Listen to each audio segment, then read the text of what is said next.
الحمد لله نحمده ونستعينه ونؤمن به ونتوكل عليه ونعوذ بالله من شرور أنفسنا ومن سيئات أعمالنا من يهده الله فلا مضل له ومن يضلل فلا هادي له وأشهد أن لا إله إلا الله وحده لا شريك له وأشهد أن محمدا عبده ورسوله أرسله بالهدى ودين الحق ليظهره على الدين كله ولو كره المشركون اللهم صل على محمد وعلى آل محمد كما صليت على إبراهيم وعلى آل إبراهيم إنك حميد مجيد اللهم بارك على محمد وعلى آل محمد كما باركت على إبراهيم وعلى آل إبراهيم إنك حميد مجيد أما بعد فإن خير الكلام كلام الله وخير السنن سنن محمد صلى الله عليه وسلم وشر الأمور محدثاتها وكل محدثة بدعة وكل بدعة ضلالة وكل ضلالة في النار أعوذ بالله من الشيطان الرجيم بسم الله الرحمن الرحيم يا أيها الذين آمنوا اتقوا الله حق تقاته ولا تموتن إلا وأنتم مسلمون بسم الله الرحمن الرحيم سبحان الذي أسرى بعبده ليلا من المسجد الحرام إلى المسجد الأقصى الذي باركنا حوله لنريه من آياتنا إنه هو السميع البصير സത്യ വിശ്വാസികൾ റഹ്മാനായ റബ്ബ് സുബ്ഹാനഹു വ തആലയുടെ നിയമ നിർദ്ദേശങ്ങൾ കഴിവിന്റെ പരമാവധി ജീവിതത്തിൽ പാലിക്കാൻ ശ്രമിച്ചുകൊണ്ട് മുത്തഖീങ്ങളായി ജീവിക്കണേ എന്ന് പ്രത്യേകമായി ഓർമ്മപ്പെടുത്തുകയാണ്. റബ്ബ് സുബ്ഹാനഹു വ തആല നമുക്കെല്ലാം തൗഫീഖ് പ്രദാനം ചെയ്യുമാറാവട്ടെ. ജീവിതത്തിന്റെ എല്ലാ മേഖലയിലും അല്ലാഹു തആല ഖൈറും ബറക്കത്തും എല്ലാം നമ്മിൽ ധാരാളമായി വർഷിക്കുമാറാവട്ടെ. ഏത് സമയത്ത് മരിക്കുകയാണെങ്കിലും ഈമാനോടെ മരിക്കുവാനും സ്വർഗത്തിൽ ഒരിടം ലഭിക്കുവാനുമുള്ള തൗഫീഖ് നൽകി റബ്ബ് നമ്മയെല്ലാം അനുഗ്രഹിക്കുമാറാവട്ടെ. വിശുദ്ധ ഖുർആൻ സൂറത്ത് ഇസ്രായിലെ 1-ാമത്തെ വചനമാണ് ഓതിവെച്ചത്. പവിത്രമായ റജബ് മാസത്തിലാണ് നാം ഉള്ളത്. 12 മാസങ്ങളിൽ 4 പവിത്രമാണ്. യുദ്ധങ്ങളും അക്രമങ്ങളുമെല്ലാം ഹറാമായ മാസമാണ് എന്ന് സൂറത്ത് തൗബയിൽ അല്ലാഹു തആല പരിചയപ്പെടുത്തുന്നുണ്ട്. ആ 4 മാസങ്ങളിൽ ഒന്നാണ് റജബ്. ദുൽഖഅദയും ദുൽഹിജ്ജയും മുഹറമുമാണ് മറ്റുള്ള 3 മാസങ്ങൾ.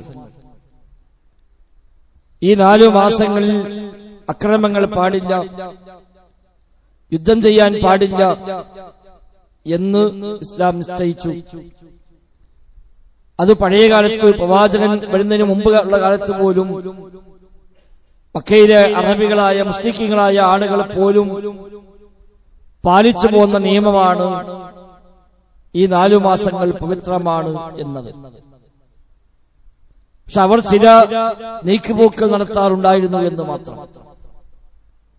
റജബ് മാസത്തിൽ യുദ്ധം ചെയ്യേണ്ട അനിവാര്യമായ സാഹചര്യം അന്നവർക്ക് വന്നാൽ തൽക്കാലം അവർ ഈ മാസത്തിന്റെ പേരങ്ങ് മാറ്റും. റജബ് എന്നത് മാറ്റി തൽക്കാലം ഷഅബാൻ എന്ന് പേരിടും. എന്നിട്ട് ഈ മാസം യുദ്ധം ചെയ്യും. പകരം അടുത്ത മാസം റജബ് എന്ന് പേരിടും. അന്ന് യുദ്ധം ചെയ്യാതിരിക്കും. ആ എണ്ണം അവർ തികക്കാറുണ്ട്.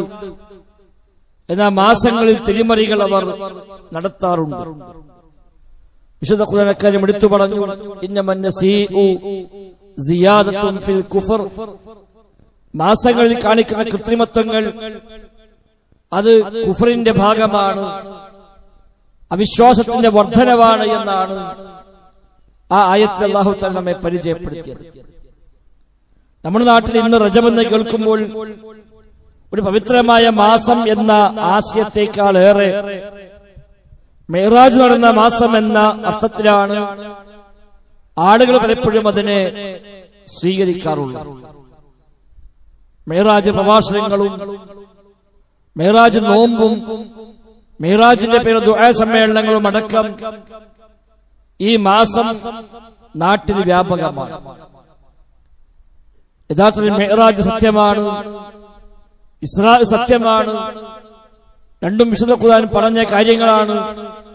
എന്നാൽ അത് റജബിലാണോ എന്നതിന് യാതൊരു രേഖയും വിശുദ്ധ ഖുർആനിലോ പ്രവാചക വചനങ്ങളിലോ സ്ഥിരപ്പെട്ടു വന്നിട്ടില്ല.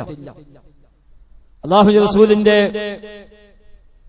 വാനാരോഹണമാണ് മിഅ്റാജ്, നിശാപ്രയാണമാണ് ഇസ്രാ അഥവാ മസ്ജിദുൽ ഹറാമിൽ നിന്ന് ഫലസ്തീനിലേക്ക്, മസ്ജിദുൽ അഖ്സയിലേക്ക്, ബൈത്തുൽ മുഖദ്ദസിലേക്കുള്ള യാത്രക്കാണ് ഇസ്രാ എന്ന് പറയുക.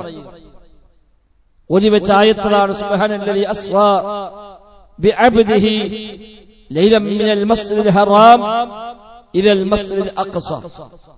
ഒരു രാത്രി തന്റെ അടിമയെ മസ്ജിദുൽ ഹറാമിൽ നിന്ന് മസ്ജിദുൽ അഖ്സയിലേക്ക് സഞ്ചരിപ്പിച്ച അല്ലാഹു തആല എത്ര പരിശുദ്ധനാണ് എന്നാണ് ഈ ആയത്ത് അല്ലാഹു തആല പഠിപ്പിക്കുന്നത്.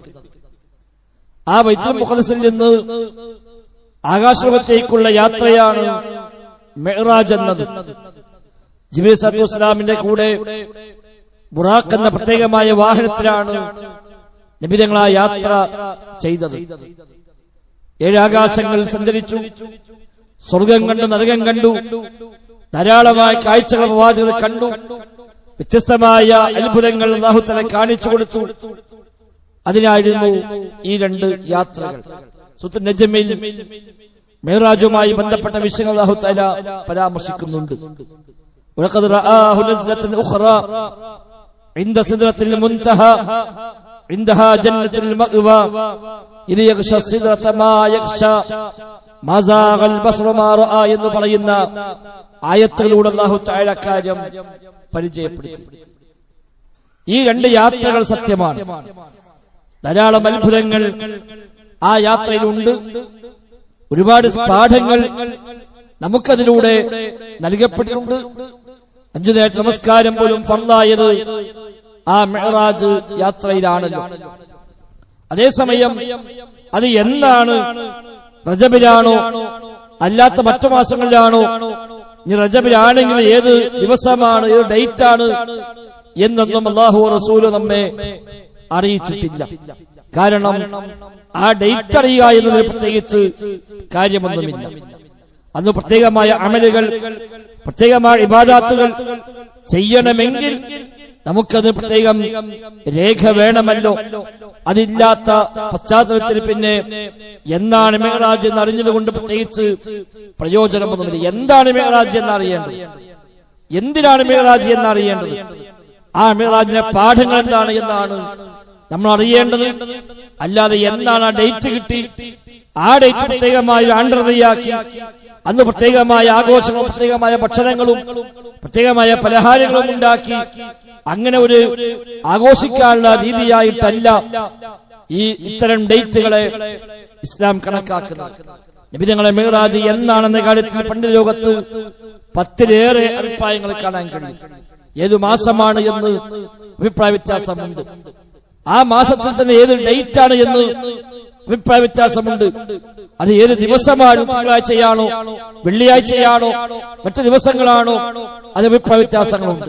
സ്വഹീഹ് ബുഖാരിയുടെ വ്യാഖ്യാന ഗ്രന്ഥമായ വിശ്വപ്രസിദ്ധ ഗ്രന്ഥമായ ഫത്ഹുൽ ബാരിയിൽ ബാബുൽ മിഅ്റാജ് എന്ന അധ്യായം വിശദീകരിക്കുമ്പോൾ ഇമാം അസ്ഖലാനി പറഞ്ഞു, എന്നാണ് മിഅ്റാജ് എന്ന കാര്യത്തിൽ 10 അഭിപ്രായങ്ങൾ പണ്ഡിതന്മാർക്കുണ്ട് എന്ന്. എന്തുകൊണ്ടാണ് അഭിപ്രായ വ്യത്യാസം ഉണ്ടായത്? അത് ഇന്ന ദിവസമാണെന്ന് നബി തങ്ങളെ പഠിപ്പിച്ചാൽ പിന്നെ അഭിപ്രായ വ്യത്യാസമില്ലല്ലോ. പെരുന്നാൾ എന്നാണ് അഭിപ്രായ വ്യത്യാസമില്ല. ചെറിയ പെരുന്നാൾ ശവ്വാൽ 1, വലിയ പെരുന്നാൾ ദുൽഹിജ്ജ 10, അഭിപ്രായ വ്യത്യാസമില്ല.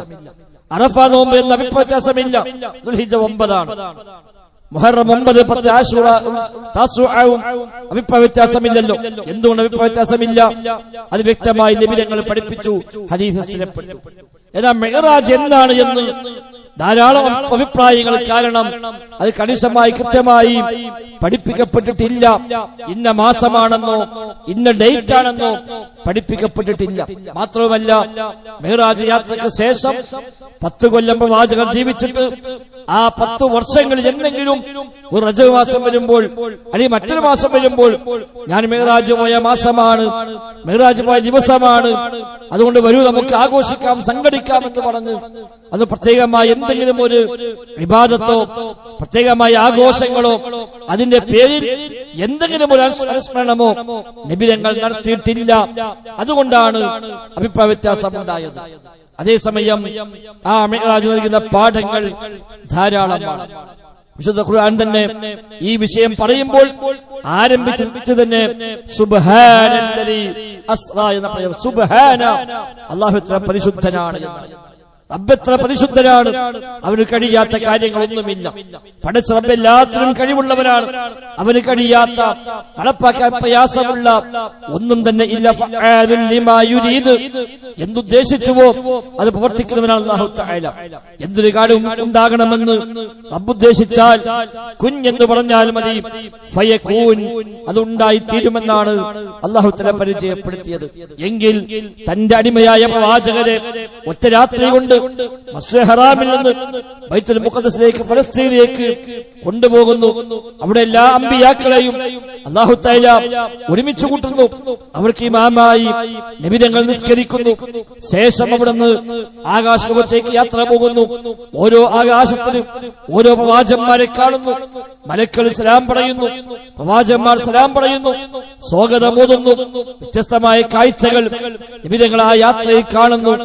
നരകം കാണുന്നു, സ്വർഗം കാണുന്നു. പ്രത്യേകമായ ശിക്ഷകൾ കൊണ്ട് ശിക്ഷിക്കപ്പെടുന്ന വിവിധ അനുഭവങ്ങൾ കാണുന്നു. കഴിഞ്ഞകാല ഉമ്മത്തുകളെ മുഴുവൻ നബി തങ്ങൾക്ക് കാണിച്ചു കൊടുക്കുന്നു. ഇങ്ങനെ ധാരാളം അത്ഭുതങ്ങൾ കണ്ടു. വിശുദ്ധ ഖുർആൻ സൂചിപ്പിച്ചു, ലിനുരിയഹു മിൻ ആയാതിന. എന്തിനാ കൊണ്ടുപോയത്? ലിനുരിയഹു മിൻ ആയാതിന, നബി തങ്ങൾക്ക് കാണിച്ചു കൊടുക്കാൻ വേണ്ടിയാണ്. മിൻ ആയാതിന, നമ്മുടെ ആയത്തുകളെ, ദൃഷ്ടാന്തങ്ങളെ കാണിച്ചു കൊടുക്കാനാണ് ആ പ്രവാചകരെ നാം കൊണ്ടുപോയത് എന്നാണ് അല്ലാഹു തആല എടുത്തു പറഞ്ഞത്. കൊണ്ടുപോയത് തന്നെ ദൃഷ്ടാന്തമാണ്. പക്ഷെ ആ കൊണ്ടുപോയതോ അതിലും വലിയ ദൃഷ്ടാന്തങ്ങളെ കാണിക്കുവാനാണ് എന്നാണ് വിശുദ്ധ ഖുർആനിൽ അല്ലാഹു തആല എടുത്തു പറഞ്ഞ ശേഷം അല്ലാഹു സമീആണ്, അല്ലാഹു ബസീറാണ്. അല്ലാഹു എല്ലാം കേൾക്കുന്നവനാണ്, എല്ലാം കാണുന്നവനാണ്. എല്ലാം കേൾക്കുന്ന, എല്ലാം കാണുന്ന പ്രവാചകരെ അല്ലാഹു തആല കൊണ്ടുപോയി ഒരുപാട് ദൃഷ്ടാന്തങ്ങൾ കാണിച്ചു കൊടുത്തു. ഒന്നാമതായി പ്രവാചകർക്ക് തന്നെയും മനസ്സിലൊരു സമാധാനം, മനസ്സിനൊരു സമാധാനം. അതാണ് മിഅ്റാജിന്റെ ഒന്നാമത്തെ ആശയം തന്നെ. മുസ്ലിമീങ്ങൾ കളവാക്കുകയും നബിയല്ല എന്ന് വാദിക്കുകയും ശക്തമായി പീഡിപ്പിക്കുകയും നാട്ടിൽ നിന്ന് പുറത്താക്കാൻ ശ്രമിക്കുകയും ഹിജ്റ പോകേണ്ടി വരികയും എല്ലാം ചെയ്യുന്ന ഘട്ടത്തിൽ നബിക്കൊരു സമാധാനം, പ്രവാചകൻ ഇല്ല, നിങ്ങൾ വിഷമിക്കേണ്ടതില്ല, പ്രയാസപ്പെടേണ്ടതില്ല, ആര് നിങ്ങൾ കൈയൊഴിഞ്ഞാലും അല്ലാഹു തആല കൂടെയുണ്ട്, നിങ്ങൾ പ്രവാചകൻ തന്നെയാണ് എന്ന് ഒന്നുകൂടെ ഉറപ്പിക്കാൻ നബിയുടെ മനസ്സിന് ഒരു സമാധാനം കിട്ടാനാണ് അല്ലാഹു തആല നബിയെ കൊണ്ടുപോയത് എന്നാണ്. ആ യാത്രയിലാണ് ഈ ആയത്തുകൾ മുഴുവനും ലിനുരിയഹു മിൻ ആയാതിന, നമ്മുടെ ആയത്തുകളെ കാണിച്ചു കൊടുക്കുവാനാണ് നാം കൊണ്ടുപോയത് എന്ന് അല്ലാഹു തആല എടുത്തു പറയുന്നത്. അന്ന് ജിബ്രീലിനെ കണ്ടു ശരിയായ രൂപത്തിൽ. അതുവരെ കണ്ടത് പലപ്പോഴും മനുഷ്യരൂപത്തിലായിരുന്നു. അതല്ലെങ്കിൽ രൂപം കാണാതെ ശബ്ദം മാത്രം കേൾക്കുകയായിരുന്നു. നബി തങ്ങളോട് ചോദിക്കുന്നുണ്ടല്ലോ, എങ്ങനെയാണ് നബി നിങ്ങൾക്ക് വഹി ലഭിക്കുന്നത്? പ്രവാചകൻ പറഞ്ഞ 2-3 രൂപമാണ്. ഒന്ന്, മനുഷ്യ രൂപത്തിൽ മലക്ക് പ്രത്യക്ഷപ്പെടും. മലക്ക് എന്റെ മുമ്പിൽ രൂപം പ്രാപിച്ചുകൊണ്ട് വരും, അങ്ങനെ സംസാരിക്കും, ഞാനത് കേൾക്കും. അതാ മലക്ക് എന്താണോ പറഞ്ഞു തരുന്നത് ഞാനത് കാണാതെ പഠിക്കും. അതാ വഹയിന്റെ ഒരു രീതി. മറ്റൊന്ന്, ആളെ കാണില്ല, അശരീരിയായി ശരീരമില്ലാതെ ശബ്ദം മാത്രം കേൾക്കുന്ന രൂപത്തിലും ഉണ്ടാവാറുണ്ട്. ചിലപ്പോൾ ഒരു മണിനാദം കേൾക്കുന്ന പോലെ ഒരു ശബ്ദങ്ങളെ കേൾക്കുന്നു, ഒന്നും കാണുന്നില്ല. അത്തരം വഹയികൾ പ്രവാചകർക്ക് വന്നിട്ടുണ്ട്. എന്നാൽ ജിബ്രീൽ സ്വല്ലല്ലാഹു അലൈഹി വസല്ലമയെ ശരിയായ രൂപത്തിൽ അദ്ദേഹം സൃഷ്ടിക്കപ്പെട്ട അതേ രീതിയിൽ ജിബ്രീൽ നബി തങ്ങൾ കണ്ടത് 2 തവണയാണ്. അതിൽ ഒന്ന് മിഅ്റാജ് യാത്രയിലാണ്. അതാണ് മറ്റൊരിക്കൽ കൂടെ പ്രവാചകർ ജിബ്രീലിനെ കണ്ടിട്ടുണ്ട്. സിദ്റത്തുൽ മുൻതഹയുടെ സമീപത്ത് വെച്ച്. ജന്നത്തുൽ മഅ്വ, അതിന് സമീപമാണ് മഅ്വയായ അഭയസ്ഥാനമായ സ്വർഗ്ഗലോകം, അതിന് സമീപത്താണ്. സ്വർഗ്ഗത്തിന്റെ അടുത്ത് സിദ്റത്തുൽ മുൻതഹ എന്ന സ്ഥാനത്ത് വെച്ച്, 7 ആകാശങ്ങളുടെ ഭാഗത്ത് വെച്ച് അല്ലാഹുവിന്റെ റസൂൽ സ്വല്ലല്ലാഹു അലൈഹി വസല്ലമ ജിബ്രീൽ സ്വല്ലല്ലാഹു അലൈഹി വസല്ലമയെ ശരിയായ രൂപത്തിൽ കണ്ടുവെന്ന് വിശുദ്ധ ഖുർആനാണ് എടുത്തു പറയുന്നത്. ഏറ്റവും വലിയ പാഠം റഹ്മാനായ റബ്ബിന്റെ കഴിവ്, അവന്റെ ഖുദ്റത്ത്, അവൻ നൽകുന്ന കാണിക്കുന്ന ദൃഷ്ടാന്തങ്ങൾ തന്നെയാണ് മിഅ്റാജിന്റെ ഒന്നാമത്തെ പാഠം.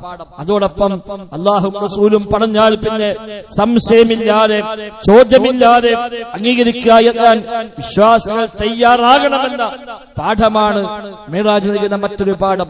അല്ലാഹുവിന്റെ റസൂൽ സ്വല്ലല്ലാഹു അലൈഹി വസല്ലമ ആ യാത്ര കഴിഞ്ഞ് തിരിച്ചെത്തി രാവിലെ തന്റെ സ്വഹാബത്തിനോട് പറയുന്നു, ഞാൻ ഇന്നലെ രാത്രി ഒരു യാത്ര ചെയ്തു, ബൈത്തുൽ മുഖദ്ദസിൽ പോയി, അവിടെ നിസ്കരിച്ചു, പിന്നീട് ആകാശത്തേക്ക് പോയി, ഈ കണ്ട കാഴ്ചകളൊക്കെ നബി തങ്ങളെ വിശദീകരിച്ചു.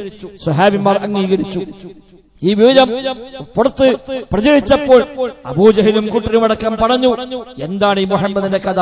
പറഞ്ഞു അവസാനം ഇപ്പോ എന്തും പറയാമെന്നായിരിക്കുന്നു. എന്താണ് ഇപ്പൊ പറയുന്നത്? ഒറ്റ രാത്രി കൊണ്ട് അവിടെ ബൈത്തുൽ മുഖദ്ദസിൽ പോയത്രേ, ഫലസ്തീനിൽ എത്തിയത്രേ, ആകാശത്തും പോയത്രേ. എന്താണ് ഇയാൾക്ക് എന്തും പറയാമെന്ന അവസ്ഥയിലേക്ക് എത്തിയിട്ടുണ്ട്. കൂടെയുള്ള ആളുകളെ പിന്തിരിപ്പിക്കാൻ ഇത് പറ്റിയ അവസരമാണ്. കാരണം ഇത് വിശ്വസിക്കാൻ ഒരാളെയും കിട്ടൂല, ഇത് അംഗീകരിക്കാൻ ബുദ്ധിയുള്ള ഒരാളും തയ്യാറാവുകയില്ല. അതുകൊണ്ട് മുഹമ്മദിന്റെ കൂടെ കൂടിയ ആളുകളെ ഇപ്പൊ പോയി നമുക്ക് പിന്തിരിപ്പിക്കാൻ പറ്റുമെന്ന ആ ധാരണയിൽ അബൂജഹലും സംഘവും അബൂബക്കർ സിദ്ദീഖിനെ വന്നു കാണുന്ന രംഗം ചരിത്ര ഗ്രന്ഥങ്ങളിൽ, ഹദീസ് ഗ്രന്ഥങ്ങളിൽ നമുക്ക് കാണാൻ കഴിയും. അവർ വന്നുകൊണ്ട് സിദ്ദീഖ് ചോദിക്കുന്നുണ്ട്, നിന്റെ സുഹൃത്തിന്റെ കാര്യത്തിൽ ഇനിയെങ്കിലും നിനക്കൊന്ന് മാറി ചിന്തിച്ചുകൂടെ എന്നാണ്. നിന്റെ കൂട്ടുകാരന്റെ വിഷയത്തിൽ നിനക്ക് ഇനിയെങ്കിലും ഒന്ന് മാറി ചിന്തിച്ചുകൂടെ എന്ന് സിദ്ദീഖ് ചോദിച്ചു. എന്തേ അങ്ങനെ ചോദിക്കാൻ കാരണം? അവർ പറഞ്ഞു, അറിഞ്ഞില്ലേ മുഹമ്മദ് ഇപ്പൊ എന്തെല്ലാം പറഞ്ഞു? ഇന്നിപ്പോ അവസാനം പറഞ്ഞു, നീ കേട്ടോ, ഇന്ന് രാത്രി ആകാശത്ത് പോയി എന്നാ പറയുന്നത് എന്ന് പറയുമ്പോൾ അബൂബക്കർ സിദ്ദീഖിന്റെ ചോദ്യം, എന്റെ പ്രവാചകർ അങ്ങനെ പറഞ്ഞുവോ എന്നാണ്. അതേ, പ്രവാചകൻ പറഞ്ഞു എന്ന് പ്രതീക്ഷയോടെ അവർ പ്രതികരിക്കുമ്പോൾ സിദ്ദീഖ് മറുപടി, എന്റെ നബി അങ്ങനെ പറഞ്ഞെങ്കിൽ അത് സത്യമാണ് എന്നാണ്. എന്റെ നബി പറഞ്ഞെങ്കിൽ സത്യമാണ്. അവർ ചോദിച്ചു, ഇതും നീ അംഗീകരിക്കുന്നുണ്ടോ? നിന്റെ നബി ഇത് പറഞ്ഞപ്പോൾ അതും നീ സ്വീകരിക്കുകയാണോ എന്ന് ചോദിക്കുമ്പോൾ അദ്ദേഹം മറുപടി, അതെ, അതിനേക്കാളും വലിയ കാര്യം അംഗീകരിച്ച ആളാണ് ഞാൻ. അതെന്താ? അദ്ദേഹം എന്നോട് പറയുന്നത്, അദ്ദേഹത്തിന് ആകാശ ലോകത്തിൽ നിന്ന് മലക്കിറങ്ങി വന്ന് വിവരം കൊടുക്കുന്നുണ്ട്, ഓതിക്കൊടുക്കുന്നുണ്ട് എന്ന് പറയുമ്പോൾ പ്രഭാതത്തിനോട് പറയും, ഇന്ന് മലക്ക് വന്നു, ഇങ്ങനെ ആശയം കിട്ടി. വൈകുന്നേരം പറയും, ഒരു മലക്ക് ജിബ്രീൽ വന്നു, ഇതാ ഇങ്ങനെ വഹയി കിട്ടി. ഇങ്ങനെ രാവിലെയും വൈകുന്നേരവും ഒക്കെ മലക്ക് വന്നുകൊണ്ട് നിർദ്ദേശങ്ങൾ നൽകുന്നുവെന്ന് പറയുമ്പോൾ അത് വിശ്വസിച്ചിട്ട് ഷഹാദത്ത് ചൊല്ലി കൂടെ കൂടിയവനാണ് ഞാൻ, എനിക്ക് പിന്നെന്താണ്? പ്രവാചകൻ ആകാശത്ത് പോയി എന്ന് പറഞ്ഞാൽ അത് അംഗീകരിക്കാൻ പ്രയാസമുള്ളത്. അതുകൊണ്ട് എന്റെ നബി അത് പറഞ്ഞെങ്കിൽ ഞാൻ അത് അംഗീകരിക്കുന്നുവെന്ന് സിദ്ദീഖ് റളിയല്ലാഹു അൻഹു പ്രഖ്യാപിച്ചുവെന്ന് ഇമാം ഹാക്കിം ഉദ്ധരിക്കുന്ന ഹദീസിൽ കാണാം.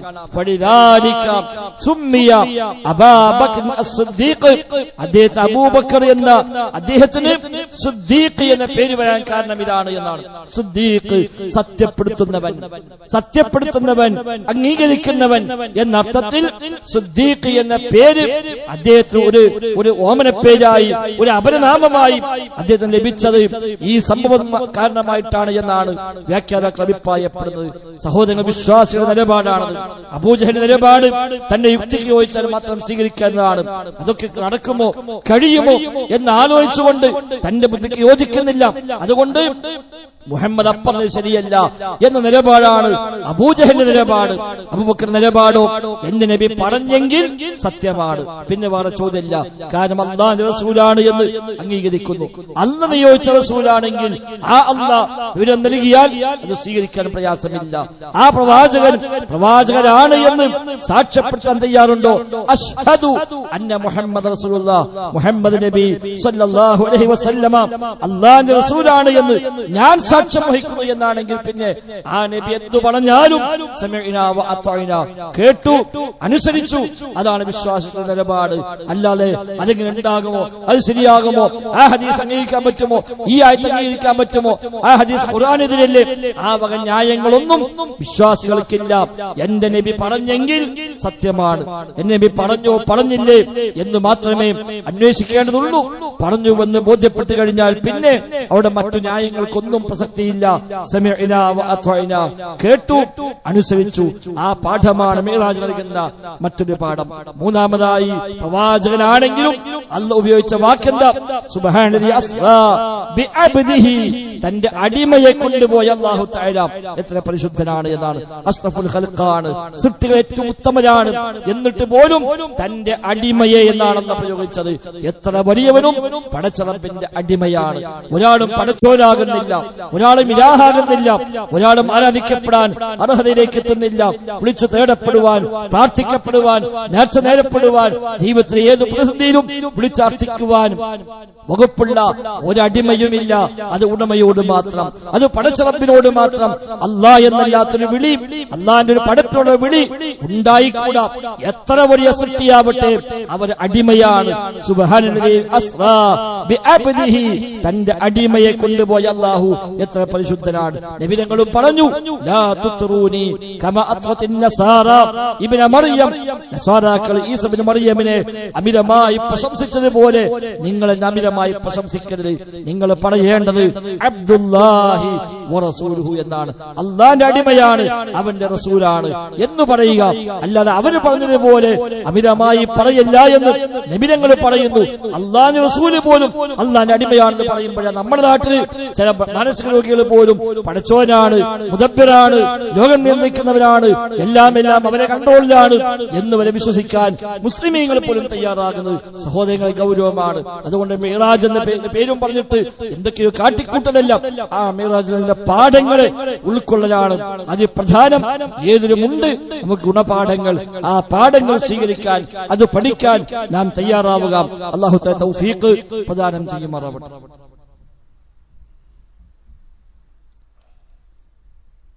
അൽഹംദുലില്ലാഹ് നഹ്മദുഹു വനസ്തഈനുഹു വനു'മിനു ബിഹി വനതവക്കലു അലൈഹി. اللهم صل على محمد وعلى آل محمد كما صليت على إبراهيم وعلى آل إبراهيم إنك حميد مجيد. സഹോദരങ്ങളെ, സഹോദരിമാരെ, റഹ്മാനായ റബ്ബ് സുബ്ഹാനഹു വ തആലയുടെ നിയമ നിർദ്ദേശങ്ങൾ കഴിവിന്റെ പരമാവധി ജീവിതത്തിൽ പാലിക്കാൻ ശ്രമിച്ചുകൊണ്ട് മുത്തഖീങ്ങളായി ജീവിക്കണേ എന്ന് ഒരിക്കൽ കൂടെ ആവർത്തിച്ച് ഓർമ്മപ്പെടുത്തുകയാണ്. അല്ലാഹു സുബ്ഹാനഹു വ തആല തൗഫീഖ് പ്രദാനം ചെയ്യുമാറാവട്ടെ. മിഅ്റാജ് നൽകിയ ഏറ്റവും വലിയ സന്ദേശമാണ് 5 നേരത്തെ ഫർളായ നിസ്കാരം.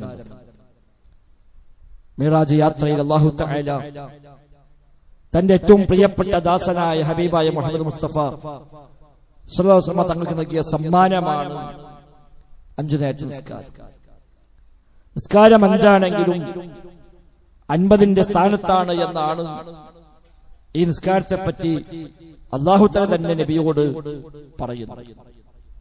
മിഅ്റാജ് യാത്രയിൽ ആദ്യം നിശ്ചയിച്ചത് 50 വക്തായിരുന്നു നമുക്കറിയാം. പിന്നീട് അത് 5ആക്കി ചുരുക്കി. ആ 5ആക്കി ചുരുക്കിക്കൊണ്ട് അല്ലാഹു തആല പറയുന്ന കാര്യം നബിതങ്ങൾ നമ്മെ പഠിപ്പിക്കുന്ന ഇമാം മുസ്ലിം റഹിമഹുല്ലാ സ്വഹീഹ് മുസ്ലിമിൽ രേഖപ്പെടുത്തിയത് കാണാം. യാ മുഹമ്മദ് ഇന്നഹുന്ന 5 സലവാത്തിൻ കുല്ല യൗമിൻ വലൈല. അല്ലയോ മുഹമ്മദ് നബിയെ, എല്ലാ രാപ്പകലിലുമായി എല്ലാ ദിവസവും 5 നിസ്കാരമാണ് നൽകിയിരിക്കുന്നത്. എന്നാൽ ലികുല്ലി സ്വലാത്തിൻ അശർ, ഓരോന്നിനും 10 ഇരട്ടി പുണ്യമാണ്. ഫദാലിക 50 സ്വലാ, അഥവാ 50 നിസ്കാരമാണ്. നിശ്ചയിച്ചത് 50 ആയിരുന്നു. നമ്മുടെ ദൗർബല്യം, നമ്മുടെ ശേഷിക്കുറവ് പരിഗണിച്ചുകൊണ്ട് അത് 5ആക്കി കുറച്ചപ്പോഴും പ്രതിഫലത്തെ കുറച്ചില്ല, മഹത്വത്തെ കുറച്ചില്ല. ഒരു നിസ്കാരം 10 നിസ്കാരത്തിന്റെ സ്ഥാനത്ത്. അപ്പൊ 5 നിസ്കാരം 50 നിസ്കാരത്തിന്റെ സ്ഥാനത്ത് അല്ല നിശ്ചയിച്ച 50 അത് നിലനിർത്തി നമ്മോട് പറഞ്ഞു, നിങ്ങൾ 5 നിസ്കരിച്ചാൽ മതി. 5 നിസ്കരിച്ചാൽ 50ന്റെ പ്രതിഫലം തരാം. അത്ര വലിയ ഔദാര്യമാണ് അല്ലാഹു തആല അതിലൂടെ നമുക്ക് നൽകിയിരിക്കുന്നത്. അതുകൊണ്ട് നിസ്കാരത്തിന്റെ കാര്യത്തിൽ കണിശത തന്നെയാണ് ഏറ്റവും വലിയ കാര്യം, വിശിഷ്യ ഫർളായ കാര്യം. ഒരു നിലക്കും ഒഴിവാക്കാൻ നിർവാഹമില്ല. നിൽക്കാൻ കഴിയില്ലേ, ഇരുന്ന് നിസ്കരിക്കാം. ഇരിക്കാൻ കഴിയില്ലേ, കിടന്ന് നിസ്കരിക്കാം. യാത്രയിലാണോ, 4 നിസ്കാരം 2 റക്അത്തായി ചുരുക്കി നിസ്കരിക്കാം. പ്രതിബന്ധങ്ങളുണ്ടോ, 2 നിസ്കാരങ്ങൾ ഒരേ സമയത്ത് നിസ്കരിക്കാം. രോഗിയാണെങ്കിൽ ജംഅ് ചെയ്യാം. ശക്തമായ മഴയാണ്, ജംഅ് ചെയ്യാം. ശക്തമായ കാറ്റാണ്, ചൂടാണ്, ജംആക്കാം. നിസ്കാരം എന്ന സമയത്ത് നിർവഹിക്കാൻ പ്രയാസമുണ്ട് എങ്കിൽ ളുഹറും അസ്റും, ളുഹറിന്റെ സമയത്തോ അസ്റിന്റെ സമയത്തോ ജംആക്കി നിസ്കരിക്കാം. മഗ്രിബും ഇശാവും മഗ്രിബിന്റെ സമയത്തോ ഇശാന്റെ സമയത്തോ ജംഅ് ചെയ്ത് നിസ്കരിക്കാം. യാത്രക്കാരനാണോ 4 റക്അത്തുകൾ 2ആക്കി ചുരുക്കുകയും ചെയ്യാം. wudu ചെയ്യാൻ വയ്യേ, തയമ്മും ആവാം. തയമ്മും ചെയ്യാനും കഴിയില്ലേ, വേണ്ട, തയമ്മും ഇല്ലാതെ നിസ്കരിക്കാം. ഇങ്ങനെ ജീവിതത്തിൽ ഒരു ഘട്ടത്തിലും ഒഴിവാക്കാൻ വകുപ്പില്ലാത്ത കാര്യമാണ് നിസ്കാരം. ഇത്രയേറെ ആനുകൂല്യങ്ങൾ മറ്റൊരു വിഭാഗത്തിലും അല്ലാഹു തആല നൽകിയിട്ടില്ല. ഇത്രയേറെ കണിശതയും മറ്റൊന്നും നിശ്ചയിച്ചിട്ടുമില്ല. നോമ്പ് നോക്കാൻ കഴിയാത്തതോട് പിന്നെ നോക്കാനാ പറഞ്ഞു. റമദാനിൽ രോഗിയാണെങ്കിൽ, യാത്രയിലാണെങ്കിൽ, പ്രയാസമുണ്ടെങ്കിൽ മറ്റൊരു സമയത്ത് നിങ്ങൾ, മറ്റു ദിവസം നിങ്ങൾ നോറ്റുകൊള്ളുക. നിസ്കാരം പ്രയാസമുണ്ടെങ്കിൽ പിന്നെ നിസ്കരിച്ചാൽ മതി എന്നല്ല പറഞ്ഞു. അവിടെ ആ സമയത്ത് നിസ്കരിക്കാനാ പറഞ്ഞു. ഇന്ന സ്വലാത്ത കാനത് അലൽ മുഅ്മിനീന കിതാബൻ മൗഖൂത. സമയം നിശ്ചയിക്കപ്പെട്ട നിർബന്ധ ബാധ്യതയാണ് നിസ്കാരം. ആ സമയത്ത് നിർവഹിച്ചോളണം, അത് പിന്നേക്ക് വെച്ചിട്ടില്ല. പകരം മറ്റു ചില ഇളവുകൾ നൽകുകയാണ് ചെയ്തത്. ഈ പറഞ്ഞ പോലെ നിൽക്കാൻ കഴിയില്ല, വേണ്ട, ഇരുന്നാ മതി. ഇരിക്കാനും കഴിയില്ല, കിടന്നാ മതി. എങ്ങനെയാണോ കഴിയുക അങ്ങനെ നിർവഹിക്കുക. നിസ്കരിക്കാതിരിക്കുക, നിസ്കാരം ഒഴിവാക്കുക എന്നൊരു വകുപ്പില്ല. ഖളാആക്കി എല്ലാം കൂടി രാത്രി പോയിട്ട് 5 വക്ത് ഒന്നാകെ നിസ്കരിക്കുന്ന മനുഷ്യന്മാരെ കണ്ട് ഒരു പ്രയോജനവുമില്ല. നിസ്സാരമായ കാര്യങ്ങളുടെ പേരിൽ കൂലിപ്പണിക്കോണ മനുഷ്യന്മാരെ വരെ വൃത്തിയില്ലാന്നും പറഞ്ഞിട്ട് നിസ്കാരം പിന്നെ അവസാനം രാത്രി വന്നാൽ നിസ്കരിക്കാം. ഭക്ഷണം കഴിക്കാനും വൃത്തിയുണ്ട്, ഓനെല്ലാ കാര്യത്തിലും വൃത്തിയുണ്ട്, നിസ്കരിക്കാൻ മാത്രം വൃത്തിയില്ല എന്ന് പറയുന്നത് പൈശാചികമായ വസ്വാസുകളാണ്. അതുകൊണ്ട് നിസ്കാരത്തെ കാര്യത്തിൽ കണിശത വെച്ച് പുലർത്തും. നബി തങ്ങൾ വഫാത്താകാൻ സമയത്ത് പോലും ഉപദേശങ്ങളിൽ ഒന്ന് നിസ്കാരത്തിന്റെ കാര്യമാണ്. ബോധമില്ലാതെ കിടക്കുമ്പോ പോലും ഇടയ്ക്ക് ബോധം തെളിയുമ്പോ നബി തങ്ങളുടെ ചോദ്യം അസ്വല്ലന്നാസ്, ജനങ്ങൾ നിസ്കരിച്ചോ എന്നായിരുന്നു. ആ ബോധരഹിതരായി കിടക്കുന്ന ഇടത്തുനിന്ന് പെട്ടെന്ന് ബോധം തെളിഞ്ഞപ്പോ നബി തങ്ങൾ ചോദിച്ചു, ജനങ്ങൾ നിസ്കരിച്ചോ? ആയിഷ ബി പറഞ്ഞു, ഇല്ല, അവൻ നിങ്ങളെ കാത്തിരിക്കുകയാണ്. ഇമാം നബിയാണ്. അപ്പൊ നബി വരുമെന്ന പ്രതീക്ഷയിൽ അവർ കാത്തിരിക്കുകയാണ്. നബി തങ്ങളെ ബോധാപ്പഴം നഷ്ടപ്പെട്ടു, ബാക്കിയൊന്നും പറയാൻ കഴിഞ്ഞില്ല. കുറച്ചു കഴിഞ്ഞ് വീണ്ടും ബോധം തെളിഞ്ഞു.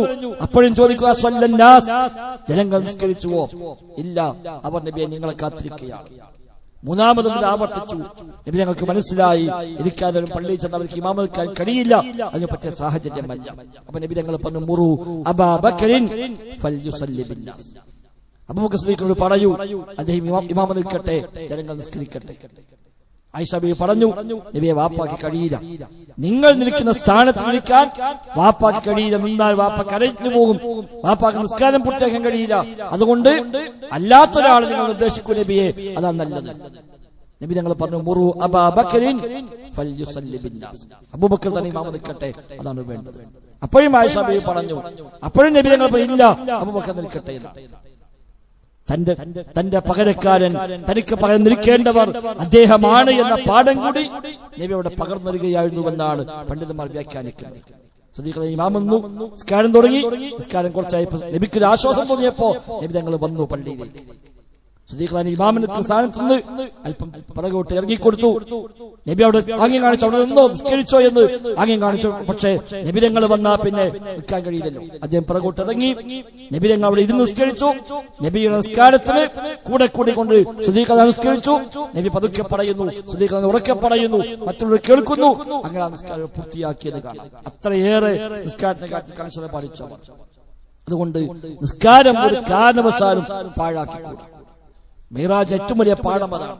മിറാജിനെ പേര് ദുആ സമ്മേളനം നടത്തിയിട്ട് അതിന് പങ്കെടുക്കാൻ പോയിട്ട് നിസ്കരിക്കാത്ത സാഹചര്യം അതല്ല സഹോദരങ്ങളെ വേണ്ടത്. നിസ്കാരം പ്രത്യേകിച്ചും ഫർളായ നിസ്കാരങ്ങൾ, സുന്നത്തുകൾ അതിന്റെ പൂർത്തീകരണമാണ്. ഫർളിൽ വരുന്ന കുറവുകൾ പരിഹരിക്കാനുള്ള പൂർത്തീകരണം. റബ്ബിലേക്ക് അടുക്കാൻ ഫർളും സുന്നത്തുമായ ഇബാദത്താണ്. ഒന്ന് ഫർള് വേണം, പ്ലസ് സുന്നത്തും വേണം. ഫർള് ചെയ്യുകയും അതിന് പുറമെ സുന്നത്തും കൂടെ ചെയ്താൽ എന്റെ അടിമ എന്നിലേക്ക് അടുക്കും, ഞാൻ അവനെ ഇഷ്ടപ്പെടുന്ന സാഹചര്യം ഉണ്ടാകുമെന്നാണ് അല്ലാഹ് പറഞ്ഞുവെന്ന് നബി തങ്ങൾ പഠിപ്പിക്കുന്ന ഖുദ്സിയായ ഹദീസ്. സഹോദരങ്ങളെ, ഈ പാഠങ്ങളൊക്കെ ഉൾക്കൊള്ളുക.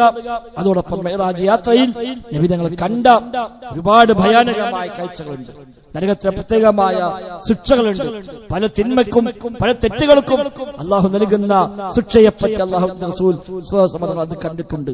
മലക്കന്ന് ഒരുപാട് വിശദീകരണങ്ങൾ നമുക്ക് നൽകിയിട്ടുണ്ട്. ഇൻഷാ അല്ലാഹ് ജുമയിൽ നമുക്കത് മനസ്സിലാക്കാം. ഏതാണെങ്കിലും കേവലം ഒരു ആണ്ഡ്രതി, അത് പ്രത്യേകമായ ഭക്ഷണം ഉണ്ടാക്കുക, പ്രത്യേകമായ ആചാരമായി പോവുക എന്നതിനപ്പുറത്ത് ഇതിന്റെ പാഠങ്ങൾ ഉൾക്കൊള്ളാനാണ് വിശ്വാസി തയ്യാറാവേണ്ടത്. ആ നിലക്ക് ജീവിതത്തെ ക്രമീകരിക്കാൻ നാം പരിശ്രമിക്കുക. റജബ് കഴിഞ്ഞ് ശഅബാനും കഴിഞ്ഞാൽ റമദാനിലേക്ക് നമ്മൾ കടക്കുകയാണ്. റമദാൻ നമ്മൾ ആഗ്രഹിക്കണം, അതിനുവേണ്ടി പ്രാർത്ഥിക്കണം. അതിനുവേണ്ടിയുള്ള ഒരു തൗഫീഖിന് വേണ്ടി അല്ലാഹ് നമ്മൾ പ്രാർത്ഥിക്കണം. പ്രത്യേകമായ ദുആയൊന്നും നബിയിൽ ഉദ്ധരിക്കപ്പെട്ടു വന്നിട്ടില്ല. അല്ലാഹു ബാരിക് ലനാ ഫി റജബിൻ വ ശഅബാൻ വബല്ലിഗ്നാ റമദാൻ എന്ന് പലരും പ്രാർത്ഥിക്കാറുണ്ട്. നബി തങ്ങൾ പഠിപ്പിച്ച പ്രാർത്ഥനയൊന്നുമല്ല, പൊതുവായി നിർവഹിക്കാം. അങ്ങനെ പ്രത്യേക ദുആ സുന്നത്തായി പഠിപ്പിച്ചു വെച്ചാൽ ഇല്ല. അത് വ്യാജമായ പിൽക്കാലത്ത് ആരും ഉണ്ടാക്കി നബിയുടെ പേരിൽ പ്രചരിപ്പിച്ചിട്ടുണ്ട്. പക്ഷെ നബി അങ്ങനെ പഠിപ്പിച്ചിട്ടില്ല. എന്നാൽ പൊതുവായൊരു ആശയം എന്നതിലേക്ക് ആ ആശയമുള്ള ഏതും ഒരാൾക്ക് ദുആ ചെയ്യാം. റമദാനിലേക്ക് ഒരുങ്ങണം. മുൻഗാമികളൊക്കെ മാസങ്ങൾ മുമ്പേ തന്നെ റമദാനിലേക്ക് ഒരുക്കം ആരംഭിക്കാറുണ്ട് മാനസികമായി എന്ന് കാണാൻ കഴിയും. അത്തരം ഒരുക്കങ്ങൾ നമ്മൾ ഉണ്ടാവുക. എല്ലാ അർത്ഥത്തിലും പരമാവധി നന്മകൾ വർദ്ധിപ്പിക്കാൻ ഇബാദത്തുകൾ ചെയ്യാനുള്ള ഒരു അവസരമാണല്ലോ റമദാൻ. ഒരു വർഷത്തെ എല്ലാ പാപങ്ങളും പൊറുക്കാൻ പറ്റിയ, കഴിഞ്ഞ റമദാൻ മുതൽ ഇങ്ങോട്ട് ജീവിതത്തിൽ വന്നുപോയ അബദ്ധങ്ങളൊക്കെ പൊറുക്കാൻ പറ്റിയ സമയമാണ് റമദാൻ. അതൊക്കെ ഒരു മാനസികമായി ഇപ്പോൾ തന്നെ ഒന്ന് ഒരുങ്ങി തയ്യാറാവുക. ഏതിനും ഉണ്ടല്ലോ ഒരു ഒരുക്കം. ഒരു യാത്രക്ക് നമ്മൾ ഒരുങ്ങാറുണ്ട്. വീട്ടിൽ ഫംഗ്ഷൻ ഉണ്ടെങ്കിൽ നമ്മൾ ഒരുങ്ങാറുണ്ട്. അല്ല വെറുതെ പെട്ടെന്ന് അതിലേക്ക് കടക്കാറല്ല. എന്നതുപോലത്തെ റമദാൻ വിശ്വാസിയെ സംബന്ധിച്ച് വല്ലാത്ത അവന്റെ ഒരു വസന്തമാണ്. അത് നമ്മൾ ഒരുങ്ങുക തന്നെ വേണം. ആ നിലക്ക് മാനസികമായി റമദാനിലേക്ക് നമ്മൾ ഇപ്പോൾ തന്നെ ഒരുങ്ങി തുടങ്ങുക.